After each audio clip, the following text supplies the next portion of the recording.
Police CP ಆಗಿರ್ತಕ್ಕಂಥ ಶ್ರೀಮತಿ ಗಾಯತ್ರಿ ಅವರ ಮೇಲೆ ಅಯ್ಯೂಬ್ ಪೈಲ್ವಾನ್ ದಕ್ಷಿಣ ವಿಧಾನಸಭಾ ಕ್ಷೇತ್ರದ ಬ್ಲಾಕ್ ಕಾಂಗ್ರೆಸ್ ಅಧ್ಯಕ್ಷ ಆಗಿರ್ತಕ್ಕಂಥ ಅಯ್ಯೂಬ್ ಪೈಲ್ವಾನ್ ದೂಡ ಅಧ್ಯಕ್ಷ ಕೂಡ ಆಗಿದ್ರು ಮಾಜಿ.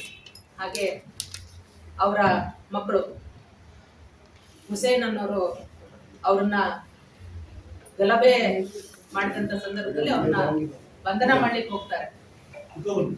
ಆ ಬಂಧನ ಮಾಡಿದಂತ ಸಂದರ್ಭದಲ್ಲಿ ಗಾಯತ್ರಿ ಮತ್ತು ಸಿಬ್ಬಂದಿ ವರ್ಗದವರಿಗೆ ಇವರು ಹಲ್ಲೆಯನ್ನು ಮಾಡ್ತಾರೆ.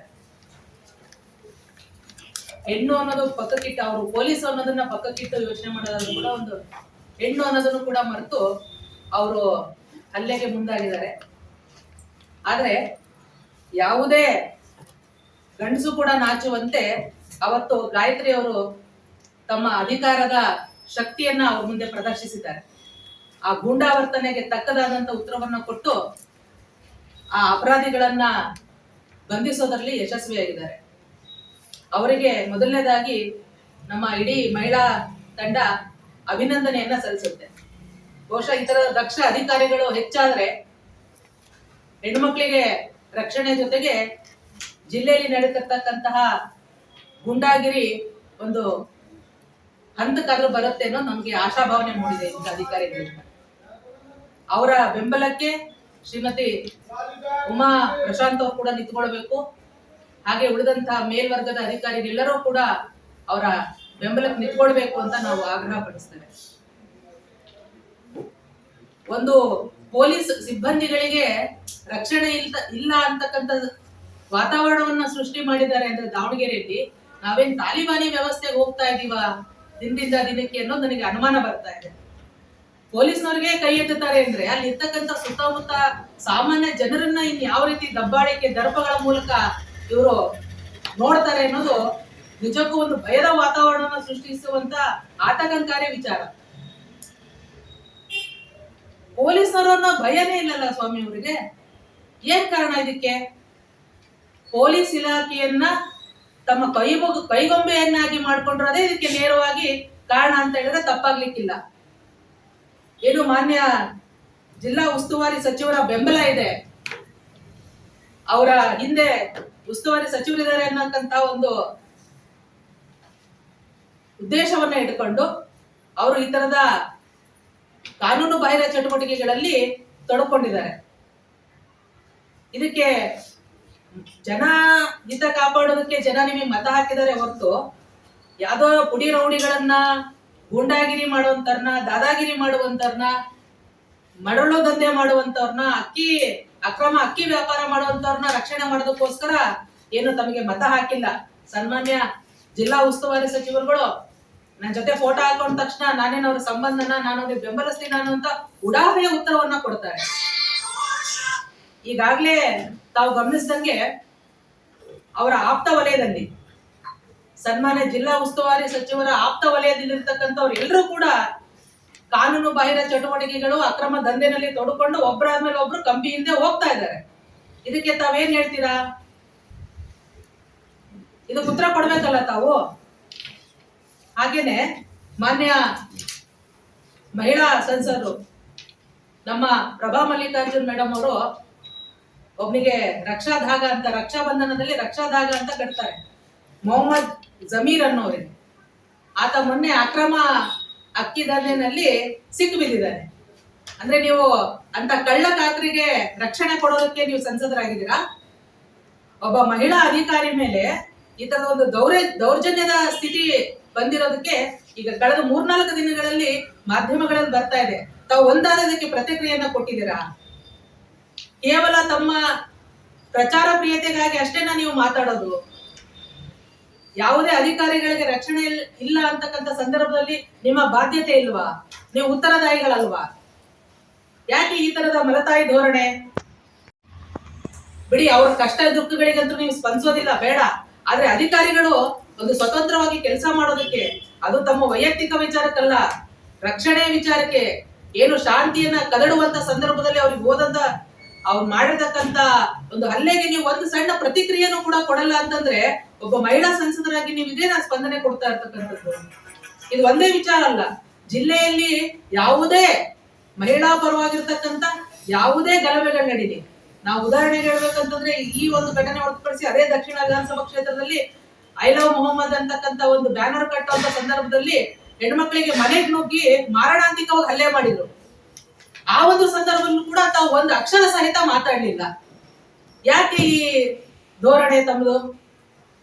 ಮತ್ತೆ ಏನು ತಾವು ಚುನಾವಣೆ ಸಂದರ್ಭದಲ್ಲಿ ಸುಳ್ಳು ಆಶ್ವಾಸಗಳನ್ನ ಕೊಟ್ಟಿದ್ದೀರಿ ಅನ್ನೋದು ಜಗಜ್ಜಾಹಿರ ಆಗ್ತಾ ಇದೆ. ಸಾಮಾಜಿಕ ಸಮಾನತೆ, ನ್ಯಾಯ ಅನ್ನೋದ್ರ ಬಗ್ಗೆ ನಾನು ಹೋರಾಟ ಮಾಡ್ತೀನಿ ಅಂತ ಹೇಳಿ ಜನಕ್ಕೆ ಭರವಸೆಯನ್ನ ಕೊಟ್ಟು ಬಂದಿದ್ದೀರಿ. ನೀವು ಆ ಭರವಸೆಗಳನ್ನ ಈಡೇರಿಸೋದ್ರಲ್ಲಿ ಅಕ್ಷರಶಃ ಸೋತಿದ್ದೀರಿ, ಅಸಮರ್ಥರಾಗಿದ್ದೀರಿ ಅನ್ನೋದ್ರಲ್ಲಿ ಎರಡು ಮಾತಿಲ್ಲ. ಎಷ್ಟು ದಿನ ಜನ ಇದನ್ನ ಸುಧಾರಿಸ್ಕೋಬೇಕು? ತಾವು ಉತ್ತರದಾಯಿಗಳಲ್ವೇ? ಹಾಗೆ ನಮ್ಮ ರಾಜ್ಯ ಮಹಿಳಾ ಆಯೋಗದ ಅಧ್ಯಕ್ಷರು ನಾಗಲಕ್ಷ್ಮಿ ಚೌಧರಿ ಅವರು ಜಿಲ್ಲೆನಲ್ಲಿ ಎಲ್ಲ ರಾಜ್ಯದಲ್ಲಿ ಯಾವುದೇ ಘಟನೆಗಳು ನಡೆದ್ರೆ ಎಲ್ಲರಿಗಿನ ಮುಂದೆ ಹಾಜರಾಗ್ತಾರೆ. ಆದ್ರೆ ಅದೇ ಮಹಿಳಾ ಅಧಿಕಾರಿಗಳು ಯಾವುದೇ ಜಿಲ್ಲೆಯಲ್ಲಿ ಆಗಿರ್ಬೋದು, ಯಾವುದೇ ಕ್ಷೇತ್ರದಲ್ಲಿ ಆಗಿರ್ಬೋದು, ಇವತ್ತು ದಾವಣಗೆರೆ ಕೂಡ ಅದು ಸೇರ್ಕೊಂಡಿದೆ. ಘಟನೆ ನಡೆದ ಇಷ್ಟು ದಿನ ಆದ್ರೂ ಕೂಡ ಯಾವುದೇ ರೀತಿಯಾದಂತ ಒಂದು ಕ್ರಮ ಕೈಗೊಳ್ಳಿ ಅನ್ನೋದು ಒಂದು ಸಣ್ಣ ಹೇಳಿಕೆ ಕೂಡ ತಾವು ಕೊಡೋದಿಲ್ಲ ಅಂತಂದ್ರೆ ನೀವು ಸರ್ಕಾರದ ಪರವಾಗಿ ಅಷ್ಟೇ ಕೆಲಸ ಮಾಡ್ತಿದ್ರಿ, ಮಹಿಳೆಯರ ಪರವಾಗಿ ಅಲ್ಲ ಅನ್ನೋದು ಸ್ಪಷ್ಟವಾಗಿ ಗೊತ್ತಾಗ್ತಿದೆ. ನಾಚಿಕೆ ಆಗ್ಬೇಕಲ್ವಾ ನಿಮಗೆ? ಈ ರೀತಿಯ ತಮಗೆ ಬೇಕಾದವ್ರ ಪರವಾಗಿ ಹೋರಾಟ ಮಾಡೋದು, ತಮಗೆ ಬೇಡವಾದವ್ರ ವಿರುದ್ಧ ಬಂದಾಗ ಅವುಗಳನ್ನ ನೋಡೋದು, ಈ ತರದ ಮಲತಾಯಿ ಧೋರಣೆ ಮಾಡಬೇಡಿ. ತಾವು ಮಹಿಳಾ ಆಯೋಗದ ಅಧ್ಯಕ್ಷರಾಗಿದ್ದೀರಿ. ಮಹಿಳೆಯರು ಸಂಕಟದಲ್ಲಿದ್ದಾಗ ಅವ್ರನ್ನ ಮಾತಾಡಿಸೋದು ನಿಮ್ಮ ಆದ್ಯ ಕರ್ತವ್ಯ. ಎಷ್ಟು ಅತ್ಯಾಚಾರಗಳು ನಡೀತಿದೆ, ಹಾಡಾಗಲೇ ಹೆಣ್ಮಕ್ಳು ಓಡಾಡುವಂತ ಭಯದ ವಾತಾವರಣ ಸೃಷ್ಟಿ ಆಗ್ತಾ ಇದೆ.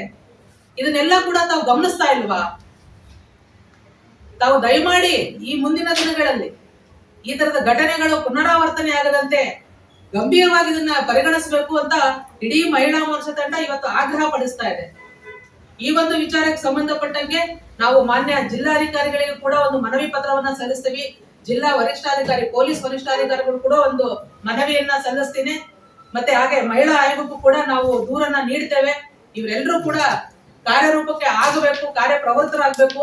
ಸಾಮಾನ್ಯ ಮಹಿಳೆಯರ ಜೊತೆಗೆ, ಸಾಮಾನ್ಯ ಜನರ ಜೊತೆಗೆ ಅಧಿಕಾರಿ ವರ್ಗಗಳನ್ನು ಕೂಡ ರಕ್ಷಣೆ ಮಾಡ್ತಕ್ಕಂಥದ್ದನ್ನ ಇವರು ತೀವ್ರವಾಗಿ ತಗೊಂಡು ಮಾಡಬೇಕು. ಇಲ್ಲಾಂದ್ರೆ ಮುಂದಿನ ದಿನಗಳಲ್ಲಿ ನಾವು ರೋಡಿಗಿಳಿದು ಇವರ ವಿರುದ್ಧ ಹೋರಾಟಗಳನ್ನು ಮಾಡೋದ್ರಲ್ಲಿ ಅನುಮಾನ ಇಲ್ಲ. ಧನ್ಯವಾದ.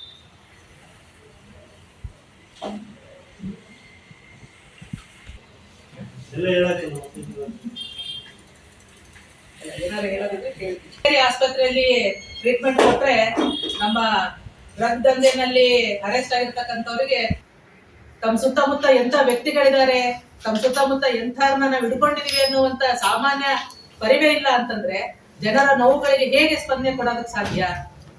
ಜನರ ವಿಚಾರಗಳನ್ನ ತಿಳ್ಕೊಳಕ್ ಹೇಗ್ ಸಾಧ್ಯ? ಎಲ್ಲ ಅಕ್ರಮ ಮರಳ ದಂಧೆ ಮಾಡುವಂತವ್ರು, ಅಕ್ಕಿ ಸಾಗಣೆ ಮಾಡುವಂತವ್ರು, ಡ್ರಗ್ಸ್ ಮಾಡುವಂತವ್ರು, ಓಸಿ ಆಡಿಸುವಂತವ್ರು ಎಲ್ಲರೂ ಕೂಡ ಅವ್ರ ಸುತ್ತಮುತ್ತ ಇರೋರು. ಅವರೆಲ್ಲರೂ ಅವ್ರ ಚಿತ್ರ ಹಾಕೊಂಡು ಮಾಡ್ತಾರೆ. ಅಂದ್ರೆ ನೇರವಾಗಲ್ದಿದ್ರು ಪರೋಕ್ಷವಾಗಿ ನಮ್ಮ ಜೊತೆಗೆ ಅವ್ರು ಇದಾರೆ ಅಂತ ಅವರೇ ತಿಳ್ಕೊಂಡಿದ್ದಾರೆ ಅಂದ್ರೆ ನೀವು ಸ್ಪಷ್ಟನೆ ಕೊಡ್ರಿ. ಅವ್ರ ಮೇಲೆ ಕ್ರಮ ತಗೊಳ್ಳೋದಕ್ಕೆ ಏನ್ ಸಹಕಾರ ಮಾಡ್ಬೇಕು ಅದನ್ನೆಲ್ಲ ಮಾಡಿ, ಏನ್ ಪೊಲೀಸ್ ಇಲಾಖೆಗೆ ಸ್ವತಂತ್ರವಾಗಿ ನಿರ್ವಹಣೆ ಮಾಡ್ಲಿಕ್ಕೆ ಅವಕಾಶ ಮಾಡ್ಕೊಡಿ. ಮಾಡ್ಬೇಕು ಅಂತ ಈಗಾಗಲೇ ಬಿಜೆಪಿ ಜಿಲ್ಲಾಧ್ಯಕ್ಷರು ಕೂಡ ಒಂದು ಪತ್ರಿಕಾಗೋಷ್ಠಿಯಲ್ಲಿ ಹೇಳಿದ್ದಾರೆ. ಇಂತ ಮುಂದೆ ಹೇಗೂ ದಕ್ಷಿಣದ ವಿಧಾನಸಭಾ ಕ್ಷೇತ್ರದ ಚುನಾವಣೆ ಬರ್ತಾ ಇದೆ. ಸ್ವತಂತ್ರವಾಗಿ ಮತ್ತು ನಿರ್ಭೀತಿಯಿಂದ ಎಲ್ಲ ಚುನಾವಣೆ ನಡೀಬೇಕಂದ್ರೆ ಈ ತರದ ಯಾರ್ಯಾರು ರೌಡಿ ಶೀಟಗಳಿದ್ದಾರೆ, ಈ ತರದ ಯಾರ್ಯಾರು ಗಲಭೆಕೋರಿದ್ದಾರೆ, ಇವರೆಲ್ಲರೂ ಕೂಡ ಗಡಿಪಾರು ಮಾಡ್ಬೇಕು ಅಂತ ಮಹಿಳಾ ಮೋರ್ಚಾ ಜೊತೆಗೆ ಭಾರತೀಯ ಜನತಾ ಪಾರ್ಟಿಯ ಪಿತೃ ಘಟಕ ಕೂಡ ಇದಕ್ಕೆ ಒತ್ತಾಯವನ್ನ ಮಾಡುತ್ತೆ. ಕ್ಯಾಂಡಿಡೇಟ್ ಆಗ್ತಾ ಇದ್ದಾರೆ, ಆದ್ರೂ ಸಾಕಷ್ಟು ಶ್ರಮ ವಹಿಸ್ತಾ ಇದಾರೆ ಅನ್ನೋದು ಮಾಹಿತಿ ಇದೆ ಸರ್. ಸಿಕ್ಕಿಲ್ಲ ಅಂತಿದ್ದಾರೆ. ಅದ್ರ ಆದಷ್ಟು ಬೇಗ ಉಳಿದವ್ರನ್ನ ಕೇವಲ ಇಬ್ಬರನ್ನ ಅಷ್ಟೇ ಬಂಧನ ಮಾಡಿದರೆ, ಉಳಿದಂತ ಆರೋಪಿಗಳನ್ನು ಕೂಡ ಬಂಧನ ಮಾಡಬೇಕು ಅಂತ ನಾವು ಒತ್ತಾಯಿಸ್ತೀವಿ ಸರ್. ಮೇಡಮ್, ಈ ಮಹಿಳಾ ಘಟಕಕ್ಕೆ ಒಂದು ಏನಾದರೂ ದೂರು ಕೊಡ್ತೀರಾ? ಯಾವ ಮಹಿಳಾ ಘಟಕಕ್ಕೆ?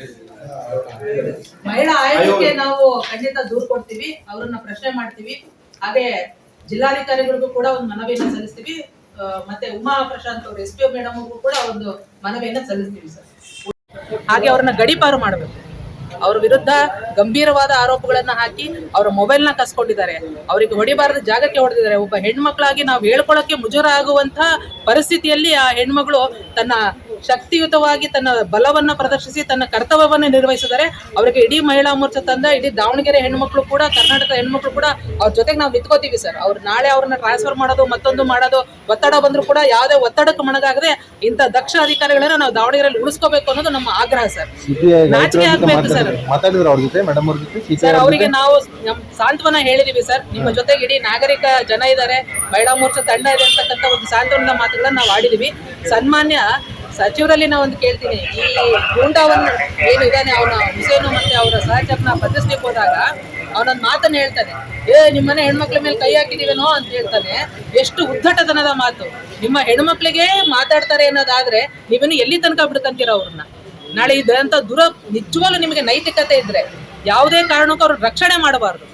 ಮುಲಾಜಿಲ್ದೆ ಅವ್ರನ್ನೆಲ್ಲ ಒದ್ದು ಒಳಗೆ ಹಾಕಿ ಅವರಿಗೆ ತಕ್ಕ ಶಿಕ್ಷೆಯನ್ನು ಕೊಡಬೇಕು ಅಂತ ನಾವು ಮಹಿಳಾ ಮೋರ್ಚಾ ತಂಡ ಖಂಡಿತವಾಗ್ಲೂ ಆಗ್ರಹಿಸ್ತೀವಿ. ಇನ್ನು ಮುಂದಿನ ದಿನಗಳಲ್ಲಿ ನೀವು ಮಾಡಲೇ ಇಲ್ಲ ಅಂದ್ರೆ ನಾವು ಕೂಡ ಬೀದಿಗೆ ಇಳಿದು ರಸ್ತೆಗಳಲ್ಲಿ ಹೋರಾಟ ಮಾಡೋದಂತೂ ಶತಸಿದ್ಧ ಸರ್. ಕಾಂಗ್ರೆಸ್ ಅವರು ಹಿಂದೆ ಪ್ರತಿಭಟನೆ ಮಾಡಿದ್ರು ಈ ವಿಚಾರಕ್ಕೆ, ಮಹಿಳೆಗೆ ಅನ್ಯಾಯ ಅಂದ್ರೆ ಹಾಗಿದ್ರೆ ಅವರಿಗೆ ಗಾಯತ್ರಿ ಅವರು ಮಹಿಳೆ ಅನ್ನೋದು ಅರಿವಿಲ್ವಾ? ಆಗಿದ್ರೆ ಅವ್ರೇನು ಕಾಂಗ್ರೆಸ್ ಅವರು ಹೋರಾಟ ಮಾಡ್ತಾರೆ. ಯಾವ ಹೋರಾಟ ಮಾಡ್ತಾರೆ ಸರ್? ಈಗ ಹಾರಾಟ ಮಾಡಿರೋರ್ನ ಒಳಗೆ ಹಾಕಿದ್ರೆ ಅದೇ ದೊಡ್ಡ ಹೋರಾಟ. ಅವ್ರದ್ದು ಹೋರಾಟಗಾರರಿಗೆ ಬೆಂಬಲವಾಗಿ ನಿಂತ್ಕೊಂಡ್ರು ಅದೇ ಅವ್ರು ಮಾಡುವಂತ ದೊಡ್ಡ ಬೆಂಬಲ. ಫಸ್ಟ್ ಹುಸೇನಿಗೆ ಒಳಗಾಕಿ, ಯಾಕಂದ್ರೆ ಯೂನಿಫಾರ್ಮ್ ಅಲ್ಲಿ ಸಚಿವರು ಹೇಳಿದ್ದಾರೆ ಅವ್ರನ್ನ ವಿರುದ್ಧ ಕ್ರಮ ಆಗಬೇಕು, ಯಾರೇ ಆಗಲಿ ಕ್ರಮ ಆಗಲಿ ಅಂತ ಹೇಳಿದ್ದಾರೆ ಸರ್. ಮುಂದೆ ಚೂಟೋದು ತೂಗೋದು ಎರಡೂ ಮಾಡಬಾರ್ದು ಸರ್. ಸಚಿವರು ಮುಂದ್ಗಡೆ ಮಾಧ್ಯಮಗಳಿಗೆ ಹೇಳುವಾಗ ನಮ್ದೇನು ಇಲ್ಲ ಅಂತ ಹೇಳ್ತಾರೆ, ನಾವು ಅದನ್ನು ಗೌರವಿಸ್ತೀವಿ, ಆ ಮಾತನ್ನು ಒಪ್ಕೋತೀವಿ. ಆದ್ರೆ ಹಿಂದ್ಗಡೆ ತೂಗಿಸುವಂತ ಕೆಲಸವನ್ನು ಕೂಡ ಅವ್ರು ಮಾಡಬಾರ್ದು. ಇದು ನಮ್ಮ ಆಗ್ರಹ. ಯಾಕಂದ್ರೆ ಅವ್ರು ಬೆಂಬಲವಾಗಿ ಇರೋದಕ್ಕೆ ತಾನೇ ಇವ್ರು ಇಷ್ಟೊಂದು ಹಾರಾಡ್ತಿರೋದು. ಈಗೇನು ಬಂಧನ ಆಗಿದೆ ದಾವಣಗೆರೆಯಲ್ಲಿ, ಇತ್ತೀಚೆಗೆ ನಡೆದಿರ್ತಕ್ಕಂಥ ಎಲ್ಲಾ ಬಂಧನಗಳನ್ನು ನೋಡಿ ಎಲ್ಲರೂ ಅವ್ರ ಆತ್ಮೀಯ ವಲಯದಲ್ಲಿ ಇರ್ತಕ್ಕಂಥವ್ರೆ. ಮತ್ತೆ ಅವ್ರಿಗೆ ಅಷ್ಟು ಕೂಡ ಒಬ್ಬ ಜಿಲ್ಲಾ ಉಸ್ತುವಾರಿ ಸಚಿವರಾಗಿದ್ದಾರೆ ಅಂದ್ರೆ ಇವ್ರು ಮಾಡ್ತಕ್ಕಂಥ ಅಕ್ರಮಗಳ ಬಗ್ಗೆ, ಇವ್ರು ಮಾಡ್ತಕ್ಕಂಥ ದಂಧೆಗಳ ಬಗ್ಗೆ ಅವರಿಗೆ ಮಾಹಿತಿ ಇರೋದಿಲ್ವಾ? ಮಾಹಿತಿ ಇಲ್ಲ ಅನ್ನೋದಾದ್ರೆ ಸುರಕ್ಷತೆ ಬಗ್ಗೆ ಹೇಗೆ ಮಾಹಿತಿ ಇರ್ತಕ್ಕಂಥದ್ದು ಕೂಡ ನಾವು ಪ್ರಶ್ನೆ ಮಾಡಬೇಕಾಗತ್ತೆ. ಇಡೀ ಜಿಲ್ಲೆಯ ಸುರಕ್ಷತೆಯ ಬಗ್ಗೆ, ಅವರ ಇಲಾಖೆಯ ಸುರಕ್ಷತೆ ಬಗ್ಗೆ ಕರ್ನಾಟಕದ ಜನತೆಗೆ ಅವ್ರು ಉತ್ತರ ಕೊಡ್ಲೇಬೇಕಾಗತ್ತಲ್ವಾ? ಅದನ್ನು ಕೂಡ ನಾವು ಪ್ರಶ್ನೆ ಮಾಡ್ತೀವಿ. ಯಾವುದೇ ರೀತಿಯಾದಂಥ ಮಗುನ ಚೂಟೋದು, ತೊಟ್ಲನ್ನ ತೂಗುವಂತ ಎರಡೂ ಕೆಲಸ ಮಾಡ್ದೇನೆ ನಿಷ್ಠುರವಾಗಿ ಇಂಥದನ್ನ ವಿರೋಧಿಸಬೇಕು ಅಂತ ನಾವು ಆಗ್ರಹ ಪಡಿಸ್ತೀವಿ. ಜಯಮ್ಮ HC ಅಂತ ರಾಜ್ಯ ಮಹಿಳಾ ಮೋರ್ಚಾ ಉಪಾಧ್ಯಕ್ಷರು ಸರ್. ಧನ್ಯವಾದ. ಅವರಿಗೆ ಈ ದಿನ ಅಯ್ಯೂಬ್ ಪೈಲ್ವಾನ್ ಅವರ ಮಗ ಹುಸೇನ್ ಅವರು ಒಂದು ಯೂನಿಫಾರ್ಮ್ ಹಾಕಿರ್ತಕ್ಕಂಥ ಮಹಿಳೆ, ನಮ್ಮ CPI ಮಹಿಳೆ ಗಾಯತ್ರಿ ಮೇಡಮ್ನವರಿಗೆ ಅವ್ರು ಯಾವ ರೀತಿ ಅವರಿಗೆ ಎದೆ ಮುಟ್ಟೋ ರೀತಿ ಯಾವ ರೀತಿ ಮಾಡಿದ್ರು, ಅದೇ ರೀತಿನೇ ಅವ್ರ ತಾಯಿಗೆ ಯಾರು ಮುಟ್ಟಿದ್ರೆ ಸುಮ್ಮನೆ ಇರ್ತಿದ್ರು ಅವ್ರ ಮನೆಯಲ್ಲಿ.